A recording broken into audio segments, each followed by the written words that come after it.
ദൈവനാമത്തിന് മഹത്വം ഉണ്ടാകട്ടെ. ദൈവത്തിൻ്റെ വചനത്തിൽ നിന്ന് നാം കേൾക്കുവാനിടയായി തീർന്നത്, നിങ്ങൾ മനസ്സ് വെച്ച് കേട്ടനുസരിക്കുന്നുവെങ്കിൽ നന്മ അനുഭവിക്കും. ഇതാണ്. എന്താണ് ആ വാക്കുകളിൽ നിന്ന് ദൈവാത്മാവ് ഉദ്ദേശിച്ചിരിക്കുന്നത്? നമ്മൾ തെസ്സലോനിക്ക ലേഖനത്തിൽ ഒരു വചനം വായിക്കുന്നുണ്ട്. അത് പ്രകാരമാണ്.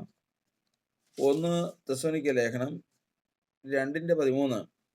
ഞങ്ങൾ പ്രസംഗിച്ച ദൈവവചനം നിങ്ങൾ കേട്ടു, മനുഷ്യന്റെ വചനമായിട്ടല്ല, സാക്ഷാലാകുന്ന പോലെ ദൈവവചനമായിട്ട് തന്നെ കൈക്കൊണ്ടതിനാൽ ഞങ്ങൾ ദൈവത്തെ ഇടപെടാതെ സ്തുതിക്കുന്നു.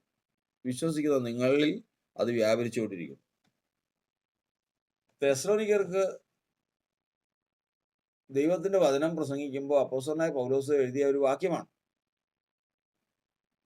അവിടെ പറയുകയാണ്, ദൈവത്തെ സ്തുതിച്ച് മഹത്വപ്പെടുത്തി ദൈവത്തിന് നന്ദി പറയുകയാണ് അപ്പോസ്തലനായ പൗലോസ്. കാരണം എന്താണെന്നറിയാമോ? തെസ്സലോനിക്ക സഭ പ്രസംഗിക്കുന്ന കർത്താവിന്റെ ദാസന്മാർ പ്രസംഗിക്കുന്ന വചനം കേട്ടു. വെറുതെ കേട്ടോണ്ടിരിക്കുകയല്ല ഇത്. പിന്നെയോ, സാക്ഷാലാകുന്ന പോലെ ദൈവവചനം കേൾക്കുന്ന മനസ്സോടെ അത് കേട്ടു.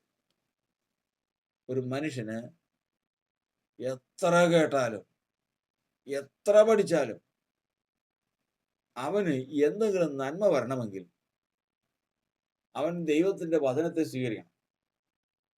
എങ്ങനെ സ്വീകരിക്കണം?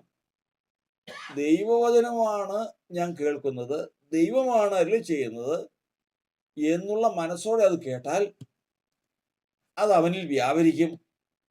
നാം കേട്ടതുപോലെ നന്മ അനുഭവിക്കുകയും ചെയ്യും. നമ്മളത് എത്ര വലിയൊരു ദൂത, എത്ര വലിയൊരു ആശയമാണ്. നമ്മെ ഇന്ന് തിരിക്കുന്ന, നമ്മെ ഇന്ന് നല്ല വഴിക്ക് തിരിക്കുന്ന ഒരു ശ്രേഷ്ഠമായ ദൂത് തന്നെയാണ്. കാരണം കഥാപ്രസംഗം കേൾക്കാൻ പോയിരിക്കുന്നു, പ്രസംഗം കേൾക്കാൻ പോയിരിക്കുന്നു, രാഷ്ട്രീയക്കാർ പ്രസംഗിക്കാൻ പോയിരിക്കുന്നു, പാട്ട് കേൾക്കാൻ പോയിരിക്കുന്നു, അനവധി കാര്യങ്ങൾ കേൾക്കാനുള്ള ഓരോ മനസ്സാണ് ഓരോരുത്തർക്ക്. അപ്പം പറയുന്നത് കേൾക്കാൻ ഒരു മനസ്സ്, അമ്മ പറയുന്നത് കേൾക്കാൻ ഒരു മനസ്സ്, സഹോദരൻ കേൾക്കാൻ പറയുന്ന ഒരു മനസ്സ്.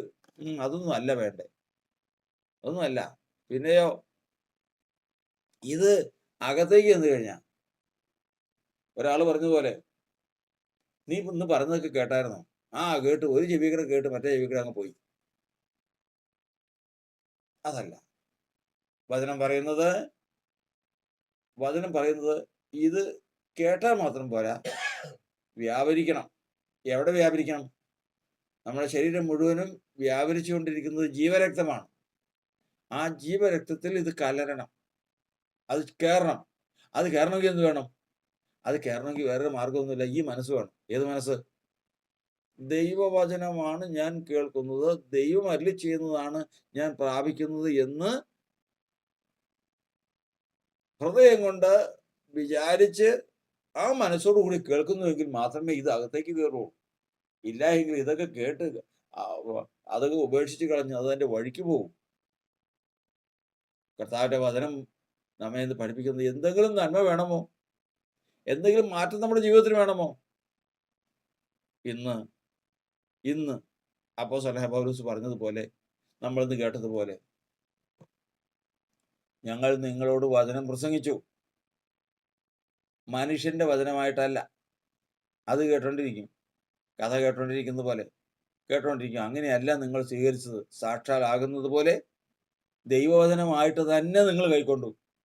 അതുകൊണ്ട് എന്ത് സംഭവിച്ചെന്നറിയാം? മനുഷ്യന്റെ വചനമായിട്ടാണ് കേട്ടതെങ്കിൽ അങ്ങ് പോയേനെ, കുറച്ചു നേരം കഴിയുമ്പോൾ മറന്നുപോകും. ഇത് അങ്ങനെയല്ല. നിങ്ങളെ കാണുമ്പോൾ അറിയാം ഇന്ന് ആ വചനം പ്രാപിച്ചിട്ടുണ്ടെന്ന്. കാരണം നിങ്ങളിൽ അത് വ്യാപരിച്ചുകൊണ്ടിരിക്കുന്നു. വചനം വ്യാപരിക്കുന്നവന്റെ മുഖം കണ്ടാൽ അറിയാം. കേട്ട വചനം വിശ്വാസമായി പരിണമിച്ച് ശരീരത്തിൽ വ്യാപരിക്കുന്നവനെ കണ്ടാൽ അറിയാം. വചനം പറയുന്നത് ആ നന്മ അവൻ അനുഭവിക്കുകയും ചെയ്യും, ആ നന്മ അവൻ എത്തുകയും ചെയ്യും. വിശ്വസിച്ച് നിങ്ങളിൽ അത് വ്യാപരിച്ചുകൊണ്ടിരിക്കുക. ദൈവത്തിന്റെ വചനം ഇന്ന് നമ്മയോട് ആവർത്തിച്ച് നമ്മെ പ്രബോധിപ്പിക്കുന്ന ഭാവവും കൂടിയാണത്. കാരണം നമുക്കൊരു നന്മ വേണം, നമുക്കൊരു മാറ്റം വേണമെങ്കിൽ മാറ്റം വരുത്തുവാൻ കഴിവുള്ളത് ദൈവത്തിന്റെ വചനത്തിനേ ഉള്ളൂ. അത് ദൈവത്തിന്റെ വചനം എന്ന് പറയുന്നതാൽ നമ്മൾ കടയിൽ നിന്ന് പുസ്തകം മേടിച്ചു കഴിഞ്ഞാൽ വേദപുസ്തകം കിട്ടും. അതിനകത്തുള്ളതൊക്കെ ദൈവത്തിൻ്റെ വചനമാണ്. പക്ഷെ അത് വചനമായി ഉള്ളിൽ വ്യാപരിക്കണമെങ്കിൽ അത് കേൾക്കേണ്ടതുപോലെ കേട്ട് പ്രാപിക്കേണ്ടതുപോലെ പ്രാപിച്ച് അതിനൊരു മനസ്സുണ്ട്. ആ മനസ്സോടു കൂടി അത് കേട്ട് പ്രാപിച്ചാൽ അത് വ്യാപരിച്ചുകൊണ്ടിരിക്കും. വ്യാപരിക്കുന്നുണ്ടെങ്കിൽ നിശ്ചയമാണ് തക്ക സമയത്ത് അതിൻ്റെ പ്രതിഫലം ദൈവം തരും. അതിന് നന്മ അനുഭവിക്കുകയും ചെയ്യും. കർത്താവിൻ്റെ ആത്മാവ് നമ്മെ സഹായിക്കുമാറാകട്ടെ.